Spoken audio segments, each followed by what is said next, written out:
안녕하세요. 미래를 설계하라 경제잡학사정 고혜리입니다. 벌써 금요일입니다. 이번 주 정말 국내 증시는 오르락 내리락을 반복하면서 정말 시간이 천천히 간다라는 생각이 들었는데요. 벌써 금요일이 되었네요. 자, 그러면 오늘 밤도 두 분의 아나운서와 함께 경제 이야기 나눠보도록 하겠습니다. 여러분 안녕하세요. 안녕하세요. 네, 그럼 간밤에 미증시부터 확인하고 넘어가도록 하겠습니다. 이 미국의 뉴욕 증시 3대 지수는 모두 하락을 하면서 마감을 했습니다. 이 주요 지표들이 발표가 되었는데요. 이 지표의 결과를 보니까 좀 인플레이션에 대한 우려가 커졌던 것으로 확인이 되고 있습니다. 이 주요 지표들 살펴보면은요, 신규 실업 보험 청구 건수 예상보다 높게 나왔고요. 이 미국의 도매 물가가 최근 2년간 가장 가파른 상승률을 보여주면서 인플레이션 불안감에 이 주가는 가라앉는 모습을 보여줬습니다. 이 다우지수는 전날보다 0.53% 내리면서 장을 마쳤고요. S&P 500 지수와 나스닥 지수 역시도 좀 밀리면서 마감을 했습니다. 장 후반 들어가면서 낙폭을 더욱더 키워가는 모습이 나타났는데요. 이 시장에서는 예상보다 11월 PPI가 높게 나오면서 이 주식 투자자들이 부담을 느낀 것으로 분석이 되고 있습니다. 이 종목별로 살펴보자면요, 이 M7 기업 중에 애플과 엔비디아를 제외하고는 모두 하락을 하면서 마감을 했는데요. 특히 최근에 강세를 보였던 기업이죠. 이 테슬라와 알파벳 1% 넘게 하락을 했고요. 엔비디아도 이 구글이 AI 서비스에 이 제미니아의 자체 개발 반도체를 사용했다는 소식에 1% 이상 떨어지는 모습이 나타났습니다. 이에 따라서 엔비디아 같은 경우에는요, 마이크로소프트의 시총 2위 자리도 내주는 모습이 나타났는데요. 이 밖에 또 정치적인 이벤트도 나왔습니다. 이 트럼프 대통령 당선인이요, 뉴욕 증권거래소를 방문을 했는데요. 이 증시의 개장을 알리는 오프닝 벨을 울렸습니다. 이 트럼프는 미국 시사주간지 타임이 선정한 올해의 인물로서 초대가 되었다고 하는데요. 이 자리에는 주요 정치인들이죠. 부통령 당선인과 재무장관 지명자 등 이 트럼프 2기 행정부에서 일을 할 주요 정치인들이 함께 자리를 해줬고요. 또 월가의 최고 경영자들도 함께 자리를 했다고 합니다. 하지만 이러한 이벤트에도 불구하고 증시에는 별다른 영향은 없었다고 전해졌습니다. 자, 이렇게 미증시 간밤에는 주요 지수가 하락하는 모습을 보여줬고요. 국내 증시도 좀 미증시와 커플링되는 현상을 보이면서 장 초반에 약세를 보였는데요. 상승 전환한 이후에 좀 좋은 분위기 속에서 마감이 됐습니다. 이 국내 시장 어떻게 흘러갔을지 오늘 시장에 대해서도 함께 이야기 나눠보려고 하는데요. 자, 보경 아나운서는 오늘 장 어떻게 보셨을까요? 네, 오늘 증시는 그래도 조금 훈풍이 불어온 모습인데요. 먼저 중국발 훈풍이 불어왔습니다.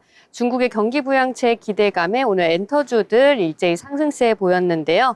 중국 공산당 지도부는 11일과 12일 베이징에서 중앙경제공작회의를 열고 적극적인 재정정책과 통화정책 완화를 통해 경기 부양에 나설 것을 시사했는데요. 지도부는 내년에는 더 적극적인 재정정책을 실시해야 한다며 재정 적자율을 높이고 초장기 특별국채 발행과 지방정부 특별채권 사용과 발행을 늘리며 재정 지출 구조를 개선해야 한다고 밝혔습니다. 이어 적절히 완화적인 통화정책을 실시해서 적시의 지급준비율과 금리를 낮추고 유동성을 충분히 유지해야 한다고도 언급했는데요. 중앙은행의 거시 건전성과 금융안전기능 확장을 모색해야 한다고 전하기도 했습니다. 특히 회의에서 내년 경제 업무의 최우선 과제로 소비 진작을 내세웠는데요. 이것이 호재로 작용했습니다. 중국 정부는 전방위로 국내 수요를 확대하고 소비 진작을 위한 특별 조치를 취할 것이라고 밝혔는데요. 이에 디어유, CJ ENA, YG 엔터테인먼트 등 엔터테인먼트 관련주 일제히 상승 흐름 보여줬고요. 여행 테마, 화장품 테마도 함께 상승하는 모습이었습니다. 네, 중국 소비 관련주 언급을 해주셨는데요. 이 중국 쪽에 관련된 소식 우리 시장에 좀 들려오긴 했었는데 너무나 최근에 이 정치 관련 테마주가 강하게 시세를 분출하다 보니까 살짝은 가려졌던 측면이 있는데요. 요즘에 중국 소비 관련주들이 좀 흐름이 좋더라고요. 특히 11일과 12일에는 중국에서 회의가 열렸는데 이 내년의 경제정책 방향을 결정하는 회의라고 합니다. 여기서 이제 중국의 좀 소비 진작을 위해서 다양한 다양한 정책을 펼친다고 의견이 나왔다고 하더라고요. 그래서 좀 우리나라의 이 증시에도 이런 영향이 미쳐진 것이 아닌가 생각이 드는 소식이었습니다. 자, 그럼 다른 테마도 함께 이야기 나눠보려고 하는데요. 유진 아나운서는 어떤 테마 보셨을까요? 네, 저는 오늘 게임 테마주에 한번 주목을 해봤습니다. 오늘 게임 테마주 정말 좋은 흐름 보여줬는데요. 액션스퀘어, 링크드, 카카오 게임즈들이 연일 상승하는 흐름 보여줬습니다. 중국 판호와 글로벌 시장 확장이라는 모멘텀이 주가를 뒷받침했는데요. 2025년 대작 출시와 블록체인 기술 활용 등 다양한 성장 동력이 예고된 탓일까요? 관련 종목들 주가 상승 흐름 이어가고 있습니다. 액션스퀘어는 29.8% 상승하며 이틀 연속 상한가를 기록했습니다. 액션스퀘어는 액션 RPG 장르에 특화된 개발사로 삼국 블레이드와 넷플릭스 킹덤 IP를 활용한 킹덤 왕가 IP 등을 개발 중에 있습니다. 장영국 전 위메이드 대표가 액션스퀘어에 합류했다는 소식이 주가 상승에 큰 흐름을 이끌었습니다. 장 전 대표는 제3자 배정 유상증자를 통해 회사에 50억 원 규모의 전략적 투자를 진행하면서 공동대표로 활동할 계획입니다. 그러나 일각에서는 위믹스가 2022년 유통량 조작 혐의로 재판 중인 상황이라 투자자들에게 위험 요소로 작용할 수 있다는 점을 말했습니다. 모바일 RPG 게임인 진원 폴 카카오 등을 포함한 7개 모바일 게임을 서비스하며 성장세를 이어가고 있는 링크드 역시 오늘 상한가를 기록했습니다. 카카오 게임즈는요, 신작 POE2의 호평과 실적 개선 기대감에 주가가 상승했습니다. POE2는 스팀에서 동시 접속자 수 무려 33만 명을 유지하면서요, 매우 긍정적이라는 평가를 받았습니다.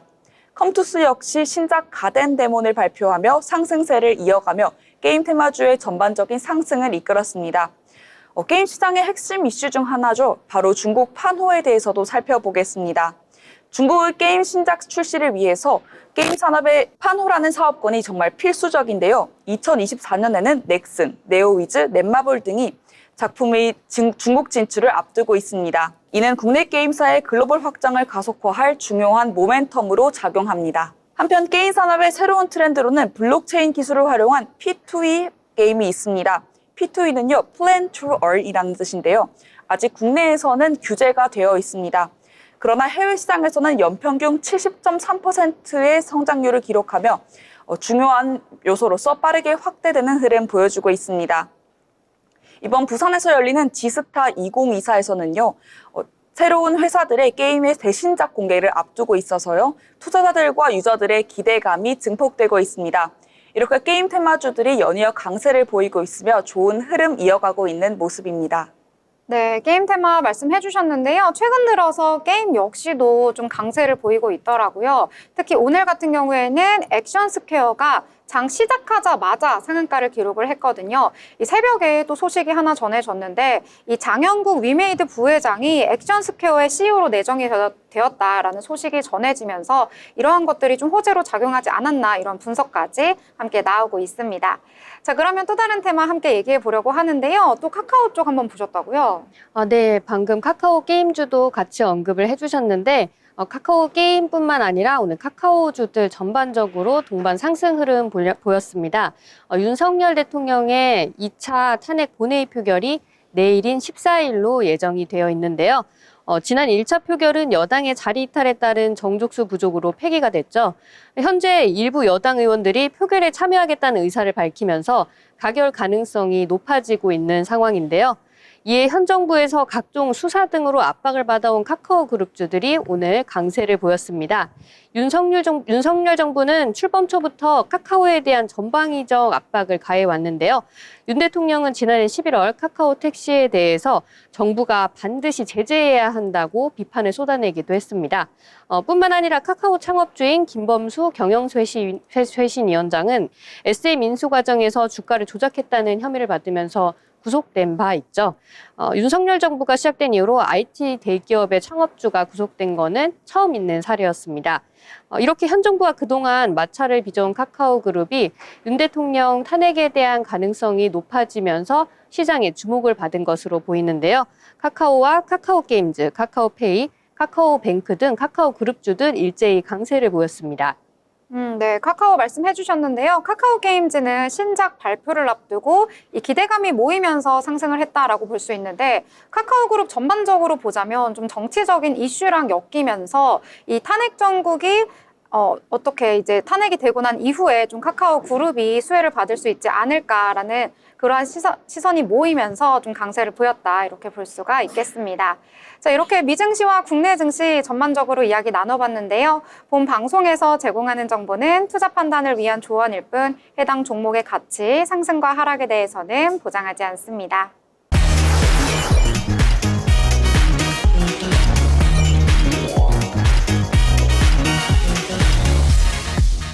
네, 이번 시간은 다양한 건설, 부동산 이슈를 알아보는 마켓 트렌드 시간입니다. 이재규 기자 나오셨습니다. 어서 오세요. 네, 안녕하세요. 이재규입니다. 네, 그럼 첫 번째 소식부터 보도록 하겠습니다. 재건축 관련 내용인데요. 이 반포 재건축 대여 중 하나로 꼽히는 신반포 4차 이 재건축 사업이 본격적으로 시공사 선정 절차에 돌입했다고 합니다. 이 지하 3층에서 최고 49층, 1,828가구 규모의 대단지로 재탄생할 예정이라고 하는데요. 이 반포 일대에 대장주로 자리 잡을 것으로 기대가 되고 있습니다. 이 삼성물산 등 대형 건설사들의 치열한 수주 경쟁이 예상이 되는데요. 어떤 내용인지 자세히 전해주시죠. 네, 서울 서초구 잠원동에 위치한 신반포 4차 아파트가 재건축을 통해 새로운 랜드마크로 거듭날 준비를 하고 있습니다.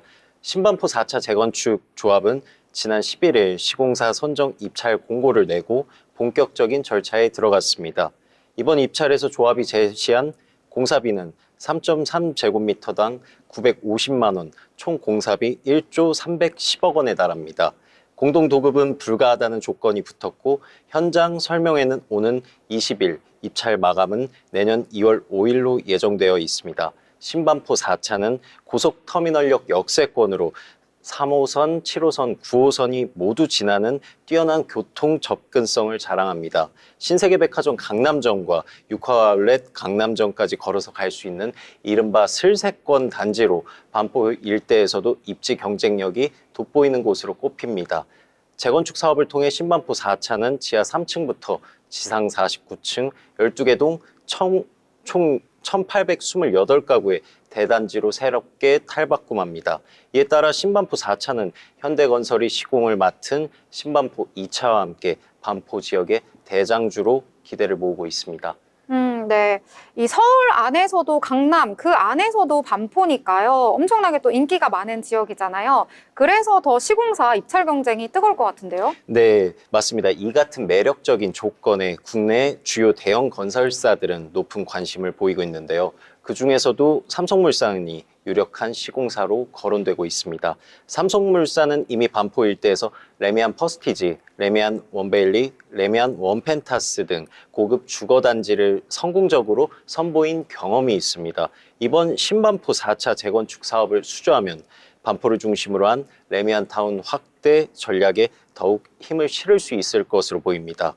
신반포 4차는 1979년 준공된 노후 아파트 단지로 2003년 정밀 안전 진단에서 D등급을 받아 재건축 추진에 나섰었습니다. 그러나 상가 소유주와의 지분 문제로 오랜 시간 사업이 지연되기도 했는데요. 이후 서울시의 신통기획에 참여했다 철회하고 자체 재건축 사업을 추진하면서 최근 들어 사업의 가속도가 붙고 있습니다. 네. 이 신반포 4차 재건축 사업 이제 본격적으로 시작이 될 것 같은데요. 과연 어느 건설사가 수주에 성공할지 그 이후에 어떻게 또 반포의 대장주로 탄생이 될지 좀 기추가 주목되는 내용이었습니다. 자, 그러면 다음은 인천 소식으로 넘어가 보도록 하겠습니다. 인천시가 또 한 번 국제적인 위상을 드높였습니다. 바로 2026 세계 부동산 연맹 글로벌 리더십 서밋의 인천 유치에 성공을 했다고 하는데요. 전 세계 부동산 및 도시개발 전문가들이 한자리에 모이는 이 국제회의에서요. 이 부동산 산업의 글로벌 방향성을 제시하는 중요한 행사가 열렸다고 합니다. 이번 행사를 통해서 인천시는 이 국제 도시로서의 입지를 더욱더 강화할 것으로 기대가 되고 있는데요. 어떤 내용인지 전해주시죠. 네, 인천 송도가 세계적인 부동산 전문가들의 교류와 협력의 장으로 변모할 준비를 하고 있습니다. 인천시는 인천경제자유구역청, 인천관광공사, 한국관광공사와의 협력을 통해 2026 세계 부동산 연맹 글로벌 리더십 서밋을 유치하는 데 성공했다고 밝혔습니다. 세계 부동산 연맹은 1951년 파리에서 창설된 국제 부동산 연합기구로 현재 44개국의 부동산 업자, 개발업자, 건설업자가 회원으로 참여하고 있습니다. 유엔 경제사위원회에 등록된 이 연맹은 지속가능한 개발과 부동산 산업 발전을 위한 자문 역할을 수행하고 있습니다. 인천시는 이번 유치를 위해 다양한 노력을 기울여 왔었습니다. 유치 제안서를 통해 인천의 강점과 매력을 알리고 송도 국제회의 복합지구에 뛰어난 마이스 기반 시설을 적극 홍보했습니다. 여기에 인천시를 비롯한 관련 기관에 열망이 담긴 지지 서한문을 전달하며 유치 활동에 총력을 다했습니다. 그 결과 지난 12월 5일 스페인 바르셀로나에서 열린 2024 세계 부동산 연맹 글로벌 리더십 총회에서 치열한 경쟁을 뚫고 인천이 최종 개최지로 확정되는 쾌거를 이루었습니다. 네. 인천시에는 정말 좋은 소식이 아닐 수가 없는데요. 자, 그렇다면 이번 서밋 개최 언제 예정이 되어 있나요? 네, 이번 서밋은 2026년 11월 30일부터 12월 3일까지 4일간 인천 송도에서 열립니다. 행사에는 40여 개국의 약 500여 명의 부동산 전문가와 정책 결정자, 학계 인사들이 참석할 예정입니다.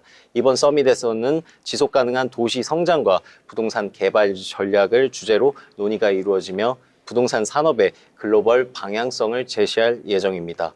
행사 기간 동안 인천은 송도를 비롯한 경제 자유구역의 주요 개발 프로젝트와 투자 경쟁력을 세계에 알릴 수 있는 절호의 기회를 얻게 됩니다. 인천시는 이를 통해 많은 해외 투자를 유치하는 것을 기대하고 있으며 약 13억 원의 경제적 파급 효과도 예상하고 있습니다.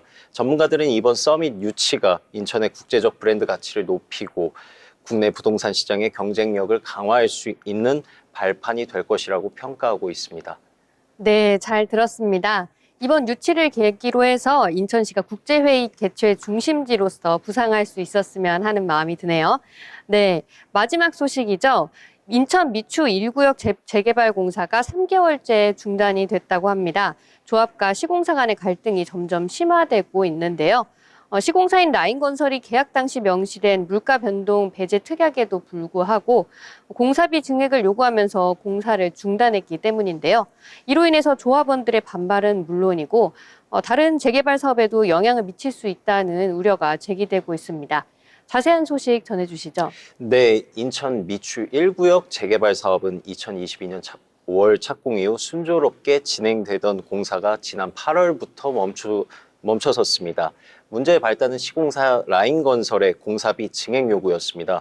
당초 평당 450만 원으로 계약을 체결했지만 라인건설은 코로나19와 러시아 우크라이나 전쟁으로 인해 건설 물가가 37% 폭등했다며 공사비를 605만 원으로 인상해야 한다고 주장하고 있습니다. 특히 라인건설은 이 같은 상황을 천재지변에 해당한다고 보고 물가 변동 배제 특약을 무력화할 수 있다는 입장을 내놓았습니다.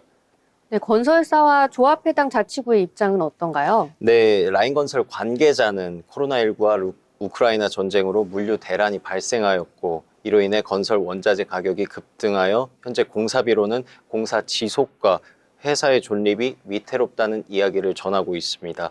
하지만 조합 측은 이러한 주장을 납득하기 어렵다는 입장입니다. 조합은 이미 인근 단지의 공사비 수준을 참고하여 협상안을 제시했으며 물가 변동 배제 특약에도 시공사의 부담이 크다면 일정 부분 협상이 가능하다고 밝혔는데요. 그럼에도 불구하고 라인건설이 구체적 자료를 제시하지 않은 채 공사를 중단한 것은 부당하다는 지적입니다. 네, 갑작스럽게 공사를 중단하게 되면 조합원들 입장에서는 굉장히 난감할 것 같아요. 네, 조합 관계자는 물가 변동 배제 조항이 명시되어 있음에도 협상 요청에 응하지 않고 일방적인 공사 중단은 납득할 수 없다는 입장입니다. 추가적인 근거 자료를 제시한다면 논의할 준비가 되어 있다고 전했습니다.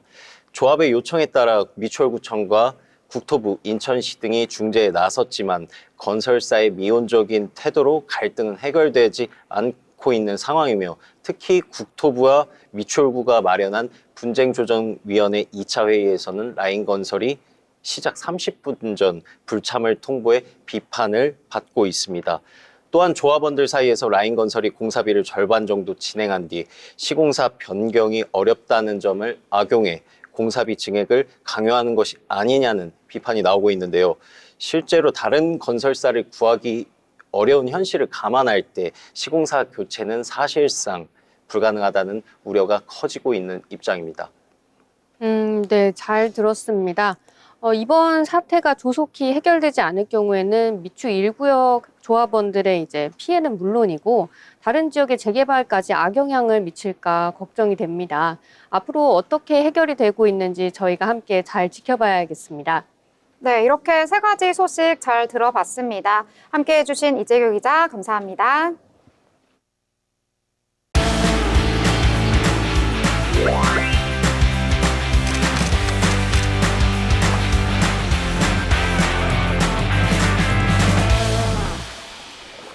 네, 이번 시간은 전국의 축제, 전시, 하프를 알아가 보는 시간이죠. 어디 갈까 시간입니다. 오늘은 또 어디로 떠나볼까요? 오늘은 김세아 아나운서와 함께 하도록 하겠습니다. 어서 오세요. 안녕하세요. 네, 안녕하세요. 네, 오늘은 어디로 떠나볼까요? 오늘은 어딜 가도 우리가 지금 크리스마스 분위기를 가득 느끼고 있는데요. 그 분위기를 조금 더 일찍 맞이하고 있다는 곳이 있어서 찾아왔습니다. 사실 유럽 컨셉으로 만들어져 있는 곳이라서 더더욱 특별한 분위기를 느끼실 수가 있는데요. 바로 바다 하면 떠오르는 그곳이죠. 영도로 떠나볼 겁니다. 영도에서 2024 크리스마스 빌리지 부산 축제가 지금 진행이 되고 있다고 하는데요. 특히 영도는 부산에서도 아름다운 바다와 독특한 감성을 자랑하는 지역이죠. 여기서 유럽 컨셉으로 우리를 더욱더 설레게 만드는 축제가 13일 금요일 오늘부터 열렸습니다. 바다랑 유럽 감성이 만났다니까 더더욱 특별할 것 같지 않으세요? 네, 그러니까요. 저는 잘 몰랐는데 영도가 이 부산 사람들한테도 이 여행지 같다고 하더라고요. 그래서 여기서 크리스마스 분위기를 느끼면 막 외국 온 것 같고 너무 즐거울 것 같더라고요. 네, 맞습니다. 어떠세요? 네, 제 생각에도 이제 유럽 크리스마스 하면 이제 대형 크리스마스 트리 또 마켓, 뭐 글루바인 이런 것들이 많이 떠오르잖아요. 이번 크리스마스 빌리지에서도 그런 매력을 느낄 수 있을지 궁금하고요.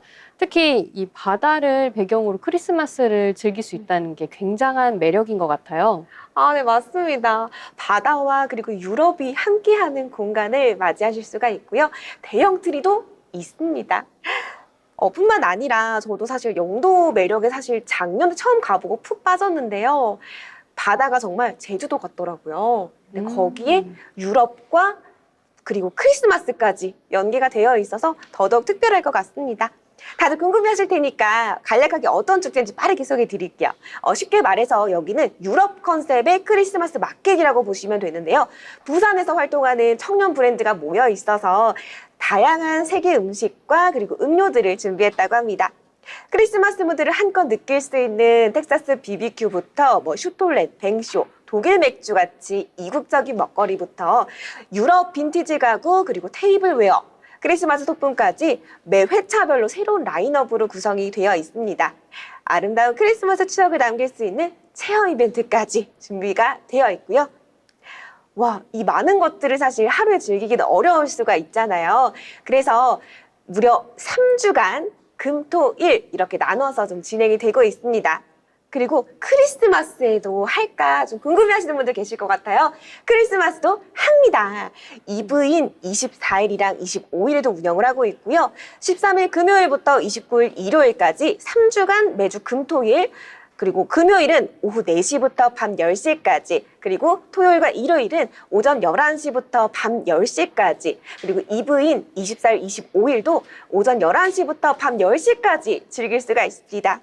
네, 아까 유럽풍 먹거리 말씀해 주셨는데 아까 뭐 슈톨렌도 있다고 하고 뱅쇼도 있다고 하고 제가 너무 좋아하는 것들이어서 한번 자세히 설명을 듣고 싶어요. 그러니까요. 저도 사실 유럽풍 먹거리 하면 낯설기도 하면서 늘 먹어보고 싶다고 생각했던 것들인데요. 말씀드렸던 것처럼 이 BBQ도 있고요. 그리고 빠에야랑 라거 맥주, 그리고 뭐 라자냐, 뉴욕식 핫도그 이런 다양한 제품군들도 준비되어 있고요. 뿐만 아니라 아이들을 위한 달콤한 디저트도 다양하게 준비가 되어 있습니다. 그리고 소품 마켓도 있어요. 크리스마스 선물 혹시 준비 못하신 분들은 미리 가셔서 좀 아기자기한 소품들 구경하면서 한번 선물을 마련해 보실 수도 있을 것 같습니다. 이런 거 구경하다 보면 정말 시간 가는 줄 모르고 보게 되잖아요. 보는 것만으로도 좀 의미가 있지 않을까 싶고요. 게다가 이런 축제는 가족분들이랑도 같이 오시는 분들 참 많잖아요. 그래서 즐거운 추억을 만들고 가실 수 있게끔 특별한 이벤트도 많이 마련되어 있습니다. 먼저 대형 트리존이 있는데요. 우리가 크리스마스에 늘 눈이 왔으면 사실 하는 마음이 있잖아요. 근데 안 오는 경우가 더 많기 때문에 스노우 타임이 있습니다. 금요일 날 오후 6시에 오시잖아요. 그러면 그때 딱 즐기실 수가 있어요. 스노잉 타임으로. 그리고 24일이랑 25일 날에는 오후 2시 그리고 저녁 7시 이렇게 두 타임 운영하고 있으니까 그때 딱 맞춰서 오시면 눈 내리는 그리고 하얀 트리 그리고 화이트 크리스마스를 정말 제대로 즐기실 수가 있게 됩니다. 이런 분위기도 특별한데 뭐 스노우 쿠키 만드는 이벤트도 있고요. 그리고 캐리커처 정말 특별하신 분이 오셔서 산타 캐리커처를 또 그려주신다라고 하니까요. 이번 기회에 한번 부산으로 떠나보시면 어떨까 싶습니다. 네. 많은 분들이 여러 가지 체험을 할 수 있으니까 방문을 해야겠다라고 생각하실 것 같은데요. 자, 그렇다면 교통편도 너무 중요할 것 같아요. 주차나 이런 것들은 어떤가요?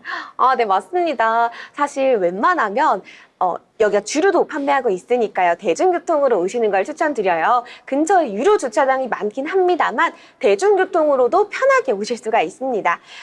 만약에 지하철로 오시면 근처가 남포역인데 도보 20분 거리에 있고요. 버스로도 오실 수 있어요. 여유롭게 대중교통을 타고 오시는 걸 추천드리겠습니다. 네, 차를 두고 가는 게 좋겠다는 생각이 드네요. 같이 가고 싶은 분들이 정말 많을 것 같은데 혹시 이제 정말 어린 이유식 먹어야 하는 어린 아이나 강아지도 동반이 가능할까요? 매우 중요합니다. 강아지 동반이 가능합니다. 그리고 영유아, 어린아이들을 위한 이제 이유식을 데우는 공간이라든지 기저귀 교환대도 마련되어 있으니까요. 편하게 가족분들이랑 또 강아지랑 같이 오셔서 추억 만들고 가시면 좋을 것 같습니다. 그럼 온 가족이 함께 갈 수 있는 곳인 것 같아서 더욱더 의미가 있는 것 같은데요. 먹거리도 먹거리인데 체험도 아주 다양하게 준비가 되어 있잖아요. 혹시 추천하는 체험 한 가지 소개해 주신다면 어떤 게 있을까요? 저는 또 크리스마스니까 크리스마스 캐리커처를 그려주시는 이런 친구분들이랑 같이 오셨다라고 하면 캐리커처 이벤트 추천을 드리고요. 그리고 쿠키 만드는 이런 쿠킹 클래스도 좋을 것 같습니다. 근데 만약에 이제 어린 아이들과 함께 오시는 어머님들 그리고 또 아버님들 계시다면 아이들 키즈 산타 코스프레 의상이 준비되어 있습니다. 5,000원에 대여하실 수가 있으니까요. 한번 즐거운 추억을 한번 만드시고 또 사진도 많이 촬영해 가시면 좋을 것 같습니다. 이렇게 2024 크리스마스 빌리지 부산에서는 정말 더욱더 특별한 크리스마스를 즐기실 수 있게끔 여러 가지 준비를 해드렸는데요. 흔히 보기 어려운 음식들 그리고 분위기를 가득 담고 있으니까요. 이런 분위기와 그리고 현장 이벤트까지 많이 즐겨주셨으면 좋겠습니다. 이 바다에서 느끼는 크리스마스 분위기 더욱더 소중하고 특별한 경험이 될 것 같습니다. 좋은 소식 전해주신 김세아 아나운서 감사합니다.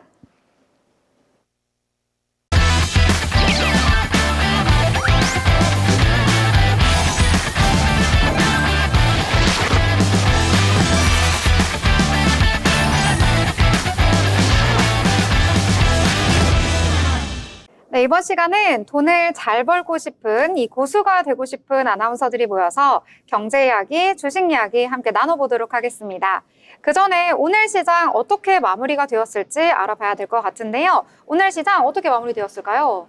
네, 오늘의 마감 시황입니다. 코스피가 4거래일 연속 상승하는 흐름 보여주고 있습니다. 개인과 외국인은 물량 팔고 있고요. 기관만 물량을 담고 있습니다. 계엄령 쇼크로 인해서 주식을 팔고 현금을 확보하려는 탓일까요? CMA 잔액은 2조 5천억 원을 넘어섰습니다. 미국은 산타랠리 축제로 연일 좋은 흐름 보여주고 있는데요. 국장은 롤러코스터를 타고 있는 모습입니다. 각국 대사관이 한국여행 주의보를 발령했지만 화장품 테마는 상승하는 흐름을 보여주고 있습니다. 한국 여행은 가지 않아도 K 화장품만은 포기할 수 없다는 심리일까요? 아모레지와 한국콜마 등 상승하는 흐름 보여주며 화장품 테마의 지수 상승에 힘을 실었습니다. 오늘 코스피 한번 살펴보겠습니다. 개장과 동시에 0.34% 전일 대비 하락했습니다. 그러나 오전 10시경 2,470선을 터치한 뒤 꾸준히 우상향하는 흐름 보이며 최고지수 2,500선을 돌파하기도 했습니다. 이후 2,494.46포인트로 장 마감하며 전일 대비 12.34포인트 상승했습니다. 오늘 우리 시장 코스닥 흐름도 아주 좋았습니다. 전일 대비 0.13% 상승하며 기분 좋게 출발했는데요. 최고지수 695선을 넘어서며 어제보다 1.82% 상승했습니다. 장 마감 시점에는 살짝 주춤하며 693.73포인트로 장 마감했습니다. 수급 주체별로도 한번 살펴보겠습니다. 오늘 개인과 외국인은 각각 팔자세를 보였는데요. 개인은 820억 원, 외국인은 1,740억 원 팔았습니다. 기관은 1,400억 원치 담았습니다. 다음으로 코스닥 시장입니다. 개인과 외국인, 기관 모두 오늘 물량 담았습니다. 물량량은 크지 않지만 개인은 283억 원, 외국인은 42억 원, 기관은 13억 원 담았습니다. 각각 어떤 테마를 많이 담고 팔았는지도 한번 살펴보겠습니다. 먼저 코스피 시장에서요. 개인은 IT 서비스 업종, 그리고 중형주 업종에서 많은 팔자세를 보였습니다. 반면 외국인은요. IT 서비스 업종을 담았습니다. 기관 역시 담는 흐름 보여줬고요. 반면 외국인은 제조업과 전기전자 업종에서 많은 팔자세 보였습니다. 다음으로 시가총액 상위 종목 살펴보겠습니다. 삼성전자 전일 대비 0.36% 상승하며 56,100원에 장 마감했습니다. SK하이닉스와 LG에너지솔루션은 각각 0.34%, 1.11% 하락하는 모습 보여줬습니다. 바이오주는 오늘 약간 상승하는 흐름 보여줬는데요. 2.92% 상승하며 98만 6천 원에 장 마감했습니다.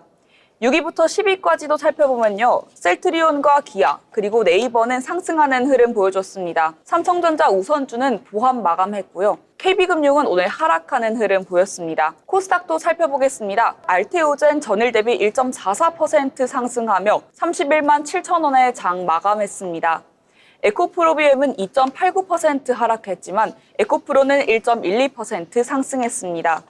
6위부터 10위까지도 살펴보시면요. 혼조세 보이고 있습니다.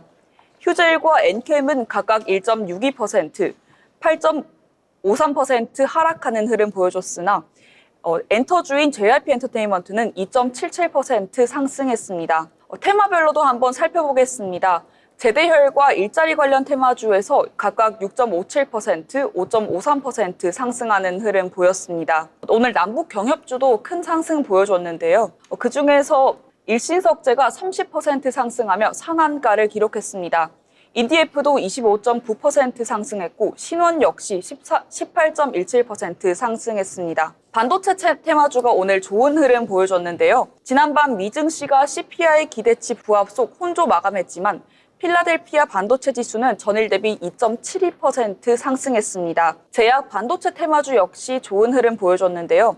전일 삼성증권은요, 보고서를 통해서 최근 미국 정책의 불확실성, 금리 방향성, 연말 양도세 회피 매도 등 수급 이슈가 불거지면서 헬스케어 업종의 전반의 주가 조정이 나타났으나 실적 성장 및 다양한 R&D 모멘텀을 고려했을 때 2025년 밸류에이션 리레이팅이 기대된다고 합니다. 따라서 SK바이오팜, 대웅제약 등 바이오 관련주가 상승하는 흐름 보여줬습니다. 지금까지 시황센터였습니다. 네, 이렇게 오늘 시황 한번 확인을 해봤습니다. 탄핵이 지난주 주말에 소추안 자체가 좀 상정이 되지 못하고 불발이 되면서 이번 주 월요일에 우리장 정말 대폭락하는 모습을 보였는데요. 그 이후에 너무 과대 낙폭이다라는 시선과 함께 다시 주가는 좀 끌어올려진 측면이 나타났습니다. 코스피 같은 경우에는 0.5% 상승을 했습니다. 마이너스권에서 이 장중에 상승 전환한 이후에 계속해서 고점 라인 높이면서 오늘 마감을 했는데요. 2,494선 2,400선에서 마감을 했고요. 이 장중에는 2,500선 터치하는 모습도 나타나면서 8거래일 만에 2,500선을 터치했다라고 보실 수가 있겠습니다. 코스닥 같은 경우에도 분위기가 더 좋았는데요. 코스닥은 1.52% 상승하면서 693선까지 올라서는 모습 나타났습니다. 700선 가까이 다가가면서 거래를 마쳤는데요. 지금 비상기업 직전 수준까지 올라왔다라고 보실 수가 있겠습니다. 수급 같은 경우에도 살펴보시면은요. 오늘 코스피에서 외국인이 좀 매도하려는 모습이 나타나긴 했는데요. 물량은 1,700억 원대 그렇게 크지는 않았습니다. 그런데 외국인 투자자 같은 경우에 이 코스피 시장에서는 매도세를 나타냈는데요. 이 코스피 200 선물 시장에서는 오히려 순매수하는 흐름 보여줬거든요. 이 점까지 체크를 해보시면 좋을 것 같습니다.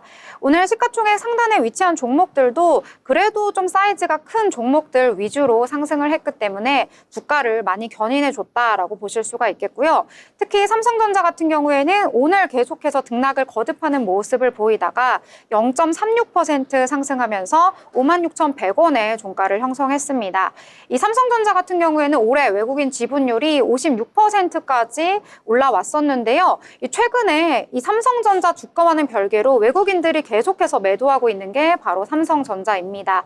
그래서 지분율이 지금 51%까지 떨어졌다고 하거든요. 그래서 삼성전자를 바치는 것은 개인 혹은 기관이다 이렇게 볼 수가 있겠습니다. 오늘 SK하이닉스 같은 경우에는 오늘 장 초반부터 좀 하락세 보이는 모습 나타나면서 오늘 0.34% 하락을 했다 이렇게 보실 수가 있겠습니다. 자, 이렇게 오늘 장에 대해서도 다양한 테마들 이야기 나눠보려고 하는데요. 자, 보경 아나운서는 오늘 장에서 어떤 내용 보셨을까요? 네, 오늘 셀트리온 이야기를 안 할 수가 없는데요. 셀트리온이 주주 환원을 강화하겠다는 소식을 내놓으면서 오늘 강세를 보였습니다. 역대 최대 규모의 현금 주식 배당을 결정을 했는데요. 셀트리온은 오늘인 13일 개장 직전에 보통주 한 주당 현금 750원과 주식 0.005주를 배당하기로 결정했다고 공시했습니다. 이번 배당 규모는 역대 최대 수준인데요. 현금 배당금 총액은 약 1,537억 원, 배당 주식 총수는 약 1,025만 주에 해당합니다. 배당 규모는 발행 주식 총수 약 2억 1,700만 주에서 자기 주식 1,204만 주를 제외한 약 2억 503만 주를 대상으로 산정됐습니다.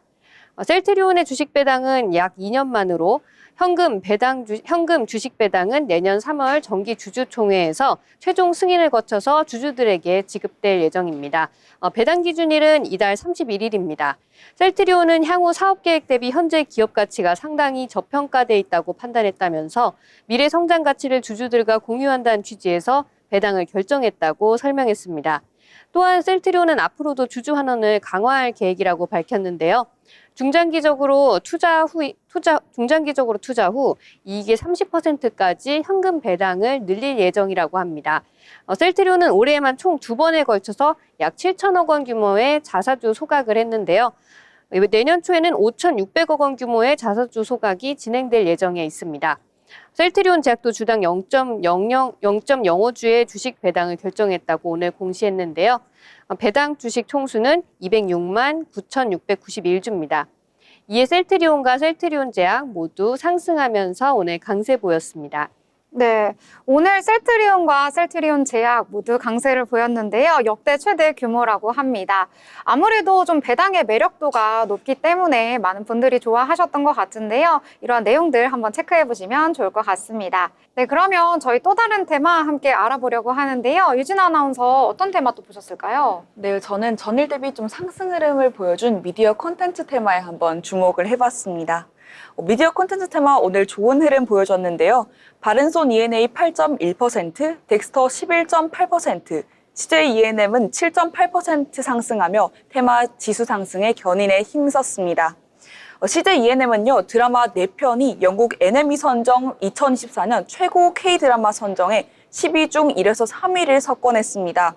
이 드라마들은요, 글로벌 OTT 플랫폼에서도 높은 시청률을 기록하면서 CJ E&M만의 콘텐츠 경쟁력을 강화했습니다. 이번 성과로 인해 미디어 플랫폼 다변화 전략의 성공을 입증한 셈입니다. 테마 조금 더 자세히 살펴보겠습니다. OTT와 IPTV 간의 플랫폼 간 경쟁이 심화되면서요. 드라마와 영화 콘텐츠 수급 경쟁이 점점 치열해지고 있습니다.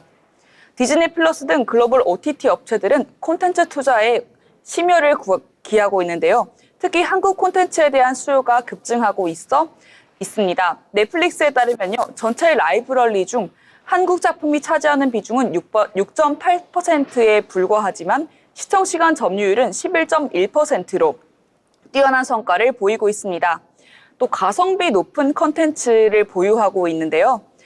큰 흥행몰이를 했었던 오징어 게임은요. 제작비 200억 원으로 큰 성공을 거두었습니다. 넷플릭스의 기묘한 이야기는 한 편당 제작비 94억 원이 들었는데요. 이에 비하면 굉장히 적은 금액으로 큰 성공을 이끌어낸 셈입니다. 이러한 이유로 OTT 업체들은 아시아 시장 확장을 위해 K 콘텐츠 투자를 지속적으로 확대해 나가고 있습니다. 2025년 상반기에는 국내 OTT 시장의 지각 변동도 예상됩니다. 티빙과 웨이브의 합병으로 인해서요. 국내 토종 OTT 플랫폼은 월간 활성 이용자 약 750만에서 850만 명 수준에 이를 것으로 추정하고 있습니다.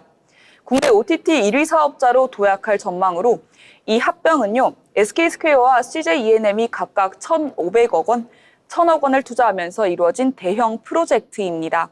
이렇게 미디어 콘텐츠 테마에 한번 주목해 보시는 것도 투자에 좋으실 것 같습니다. 네. 특히 OTT 같은 경우에는 매출이 전년 대비해서 6.4% 증가가 됐다고 하더라고요. 이제는 기존의 유료 방송보다는 좀 OTT 쪽으로 많은 분들이 시청을 하고 계시기도 하고 시장도 그쪽으로 점점점 커지고 있어서요. 앞으로 더 지켜보면 좋을 것 같다는 생각이 들었습니다. 자, OTT 많은 분들 또 보고 계신데요. 혹시 즐겨보는 OTT 어떤 것들이 탑이라고 뽑을 수 있을까요? 네, 저는 드라마를 정말 좋아해서 드라마 관련된 콘텐츠를 많이 소비하고 있는데 요즘 우리 한국의 영화도 너무 잘 만들어지고 있더라고요. 그래서 저는 매일 저녁 자기 전에 넷플릭스의 영화를 즐겨보고 있습니다. 그러면은 탑은 넷플릭스다. 네, 그렇습니다. 네, 넷플릭스 주가도 되게 좋잖아요. 혹시 제일 좀 즐겨보는 거 어떤 게 있을까요? 저도 사실 그 넷플릭스를 굉장히 즐겨보고 있는데 저는 애니메이션을 좋아해가지고 최근에 넷플릭스에서 제가 좋아하는 애니메이션이 또 막 개봉을 해서 굉장히 즐거워하면서 보고 있습니다. 아, 그래요? 그 네. 애니메이션은 혹시 뭔가요? 그 아케인이라는 애니메이션이랑 네. 비스타즈라는 애니메이션인데 네. 아주 명작이니까 꼭 보시길 바랍니다. 항상 좀 재밌는 그런 콘텐츠 잘 찾더라고요. 저는 사실 좀 드라마, 영화 원래는 좋아했는데 요즘엔 잘 안 봐가지고요. 그냥 티빙 정도 보고 있는 정도? 그 정도라고 네, 말씀드리겠습니다. 자, 그러면 저희 다음 이야기도 한번 넘어가 보려고 하는데요. 오늘 장에서 저는 빛을 발하지 못했지만 좀 상승했던 테마가 있어서 한번 소개해 드리려고 합니다. 바로 철도 관련 테마인데요. 철도 쪽은 사실 언급되는 일이 많이 없는데 좀 오랜만에 철도 쪽에 좀 훈기가 들어온 것 같아서 소개를 해 드리려고 해요. 이 K철도 원팀이요. 언론을 통해서 새로운 소식을 발표를 했습니다. 이 우즈베키스탄 고속철도 건설 사업, 타당성 조사 사업을 추진한다고 밝혔는데요. 이 우즈베키스탄 쪽에다가 철도와 관련해서 좀 사업을 추진하고 있다라는 내용을 좀 밝혔습니다. 이 K철도 원팀은 이제 그냥 여러 회사들이 모인 이름인데요. 여기에 들어간 회사는요. 이 코레일, 또 국가철도공단, 그다음 사만, 동명기술공단 이런 회사들이 모여서 K철도 원팀을 구성을 했습니다. 이 우즈베키스탄 타슈켄트와 사마르칸트를 연결하는 고속철도를 신설하기 위해서 이 타당성 조사를 수행할 예정이라고 하는데요. 이번 사업 같은 경우에는 2026년 3월까지 15개월 동안 진행이 된다고 합니다. 이 우즈베키스탄의 신규 고속철도를 위해서 국내에 이 관련된 업체들이 가서 새로운 사업을 하기로 한 것인데요. 현지 조사와 장래 교통수요 예측, 그리고 기반시설 기본계획 수립, 초청 연수를 한다고 합니다.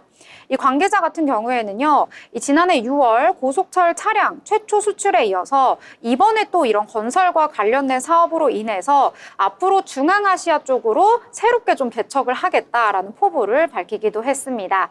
이러한 내용 속에서 부산산업이라든지 푸른기술, 우원개발, DATI 같은 종목들이 오늘 장에서 소폭이지만 좀 강세를 보였다 이렇게 보실 수가 있겠습니다.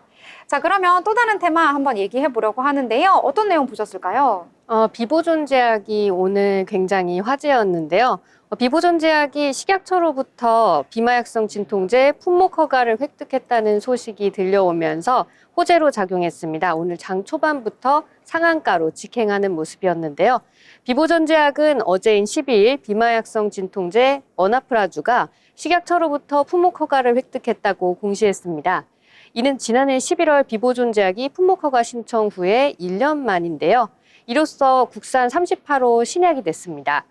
비보존제약의 어나프라주는 수술 후 성인의 중증 급성 통증 조절을 위한 단기요법으로 사용하는 의약품인데요. 어나프라주는 다중기전 진통제로 기존 마약성 또는 비스테로이드성 소염 진통제와 다른 또 다른 기전의 대체제인데요. 그동안 중증도 이상에 사용할 수 있는 통증 치료제는 마약성 진통제인 오피오이드가 유일했습니다. 그러나 펜타닐 등 오피오이드 계열이 사회적 문제로 떠오르면서 비마약성 진통제에 대한 수요가 커지고 있는 상황이었는데요. 이런 상황에서 어나프라주가 세계 최초로 비마약성, 비소염제성 진통제로 출시된 겁니다. 이에 비보존제약뿐만 아니라 비보존제약그룹과 어나프라주 국내 상업화를 위해 MOU를 체결했던 보령, 그리고 비보존제약으로부터 오피란제린 개발권과 실시권 이전 계약을 맺은 KP엠테크 등도 급등세 보였습니다. 네. 이렇게 바이오 쪽에 집중을 해주셨네요. 비보존제약은 화면 보시다가 깜짝 놀라셨을 것 같아요. 그래프가 완전히 일자로 나와가지고요. 오늘 엄청난 강세였다 이렇게 보실 수가 있겠습니다. 잘 보기 힘든 그래프인 것 같은데 어떻게 또 상한가도 딱 30%에 안착하는 모습을 보였네요.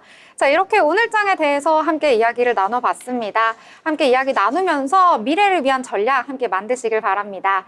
더불어 본 방송에서 제공하는 정보는 투자 판단을 위한 조언일 뿐 해당 종목의 가치, 상승과 하락에 대해서는 보장하지 않습니다.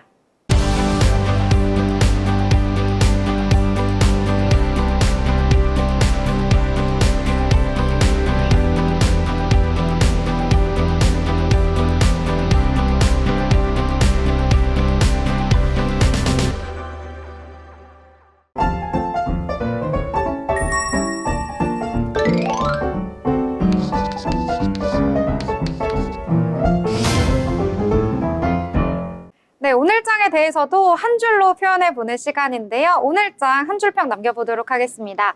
이진 아나운서는 오늘 장 어떻게 한 줄로 정리할까요? 네, 저는 요즘 국장이 한 줄로 표현하기가 참 어려운 흐름이라고 생각합니다. 그러나 코스피가 4거래일 연속 상승하는 흐름 보여줬고 오늘 코스닥 흐름도 참 좋았는데요. 이렇게 기대를 좀 가지고 다음 주 시작을 해보면 어떨까 하는 마음에서 조금 행복한 마음으로 시작했으면 좋겠다는 생각이 듭니다.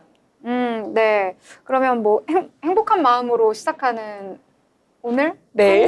뭐 이런 건가요? 네. 자, 그럼 보경 아나운서는 어떻게 한 줄로 표현해 볼 수 있을까요? 그래도 이번 주는 흐름이 나쁘지 않았던 것 같다는 생각이 듭니다. 계엄 사태 이후로 저희 증시가 많이 흔들리는 모습이었는데요. 그에 따라서 이제 정치 테마주들도 함께 급등하는 흐름이 있었죠. 그런데 이제 정치 테마주들의 너무 이제 주목하는 거는 조금 위험할 수 있지 않나라는 생각이 들고요. 오히려 지금 같은 상황에서 좀 저평가된 낙폭이 좀 과대한 그런 주식들에 주목을 해보는 게 다시 좀 더 투자에 있어서 현명한 선택이 아닐까 그런 생각이 듭니다. 네. 아무래도 이번 주는 내내 좀 정치와 관련된 이야기를 우리 주식시장에서도 나눴던 것 같습니다. 이번 주말에 이 정치 관련 리스크 어떻게 해소가 될지 잘 모르겠는데요. 최근 들어서 이러한 기회를 좀 삼으려는 분들이 많이 계시더라고요. 자, 저 같은 단타꾼들이요, 힘을 내보자 이렇게 마무리해보도록 하겠습니다. 자, 금요일도 잘 마무리하시고요. 저희는 다음 주 방송으로 다시 찾아뵙도록 하겠습니다. 시청해주신 여러분 고맙습니다.